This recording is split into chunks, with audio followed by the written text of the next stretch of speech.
All right, I'm going to review Soldier with Kurt Russell from 1998. I've already done this 3 times, and twice it was too long, and another time I ran out of memory on my phone, so I had to delete everything and give my phone some storage space again, which was annoying. So everybody I've seen review this film has not said good things about it, which surprised me because this was one of my favorite movies. So I watched it again last night to see why it got all these bad reviews and why I liked it so much. I was just trying to see why there was such a disparity there. And I could see the budget was low, the set was cheap, some of the effects weren't good. There was a little bit of overacting in some places, not by Kurt Russell, but by other people, like side characters. And there was like some oversimplification in spots.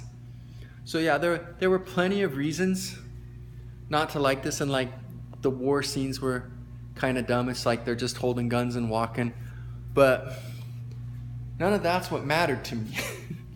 The reason I like this movie so much and why this was one of my favorite movies is the whole premise. Like going through the nursery and selecting the most genetically superior babies and then just brainwashing them and training them from every waking second of their life, pretty much. Like, they were babies, they were in the nursery, they were brand new, they hadn't done a thing yet. They're wheeled off and they just start training them, brainwashing them about how the unit is their family, they're happiest in war, they love to kill, like they don't speak unless spoken to, like they're brainwashed, they're just totally brainwashed. There's no emotional development, it's all suppressed. They're just trained to kill. They're just trained to follow orders, to do their duty. And they're just trained and trained and trained and conditioned and conditioned and conditioned. So they're super, super strong. They're in super, super great shape. They're super, super dangerous. And so they're almost like Terminators. Like, not really, because they're actually human, but they're so brainwashed and in such peak physical conditioning that they're just a whole nother level of human being. Like, all the civilians in the world know that these soldiers could easily take out 10 of them without even trying.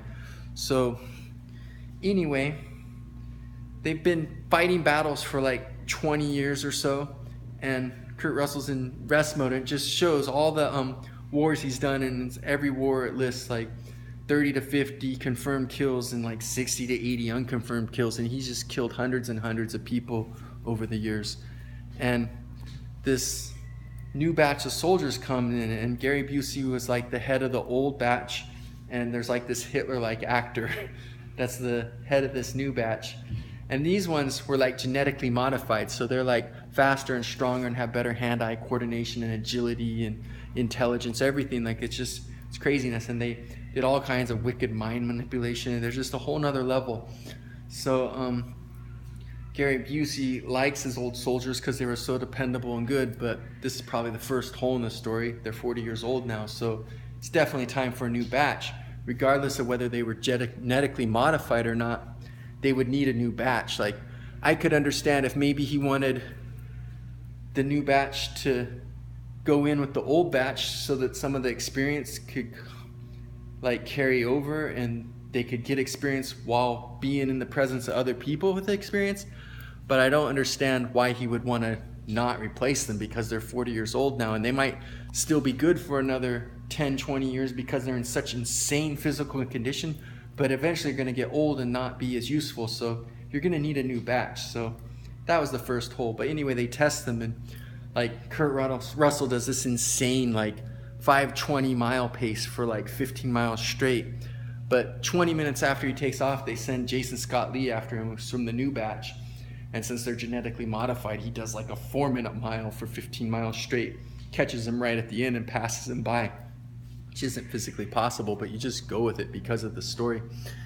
And then he's like, well, Todd was trained to conserve his strength, so he goes a specific pace, and he has him go up these chains, and he goes up them pretty good with his hands and legs.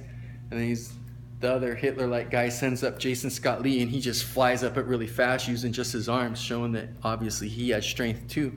It's like, well, what if they fight? It's like, it's not fair. Send up 2 of your other soldiers.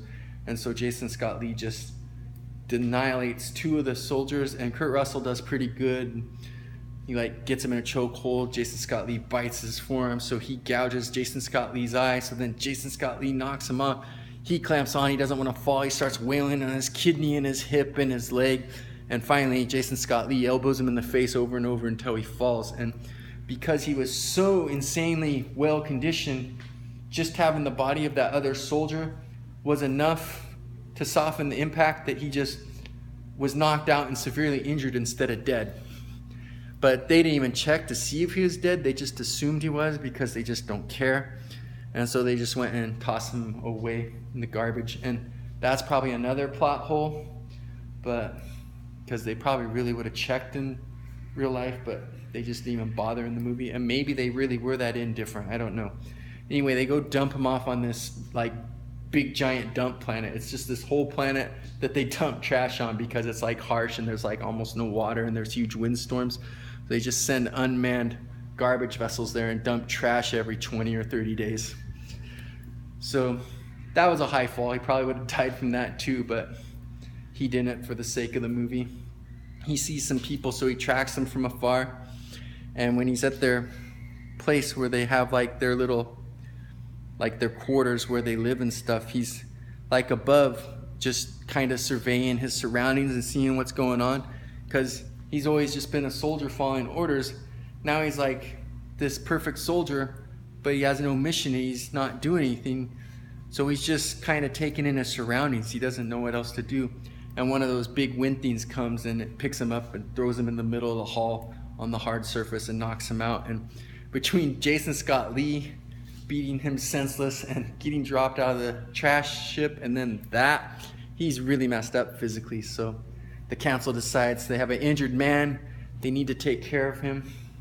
So they send him to this little family to take care of him and help revive him and get him back on his feet. And it's this nice man, this beautiful woman, and this little mute boy.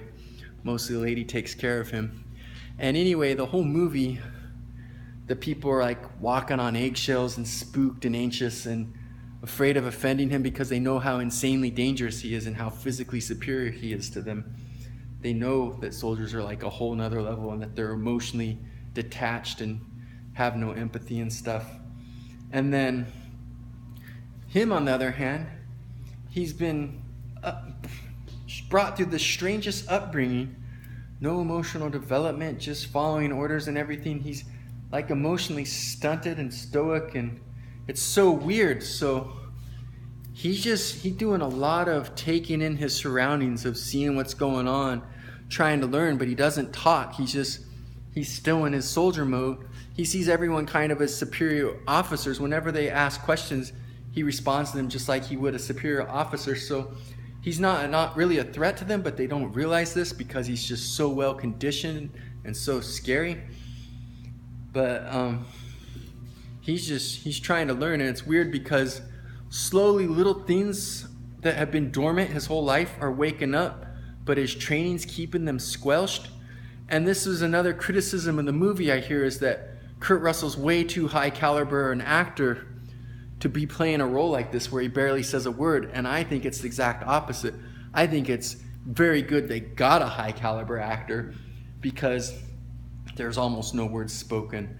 And, you know, people overact a lot. Kurt Russell is so subtle, just tiny little changes in his facial expression, and he's conveying so much. Like, you can see these struggles and stuff inside, but he does good at making it realistic, at keeping in mind this strange upbringing. He doesn't overdo it. It's like it will slightly wake up, but then there's all this training and discipline keeping it down. And there's a lot that's being conveyed that I can't even express, that he's expressing just with little things. So the fact that he was a good actor was what made me like this film. I've seen a lot of Kurt Russell things and I like him, but I definitely think this was his best performance. So I think it was a chance for him to shine as opposed to wasting a high caliber actor. Anyway, eventually they send him off because a couple little incidents occur, and then the one guy sees that one of the things he taught his boy was actually right, so he's like, we were wrong, and he goes to get him, and then right when he's going to get him, they send a new unit of soldiers down as a training exercise to sweep the place, and if there's any people they're going to be considered hostiles, and they're going to attack them because no one's supposed to be there. And so they're going to go kill all these people because they find out they're there, and Kurt Russell saves them all, and it's real good and it's cool. But yeah, there was some overacting, there was some oversimplification, there was a small budget, so the sets were cheap, there was some fake effects, but the whole Kurt Russell thing, like, he pulled off that character so good that's why I love this movie. Like, it's just like, I thought Rocky IV was stupid, but Dolph Lundgren so perfectly pulled off Ivan Drago that I love the movie anyway. But this was even more so because it was just so crazy, the concept. The whole time I'm thinking, man, that's crazy, the life these people had. Like, I thought the other soldiers did pretty good too, especially the black one, but Kurt Russell, he nailed this one. So I say watch this movie just to see Kurt Russell play this soldier, and if you just do that, you should enjoy it. Instead of focusing on all that stuff, just watch Kurt Russell. And so this was Soldier with Kurt Russell from 1998.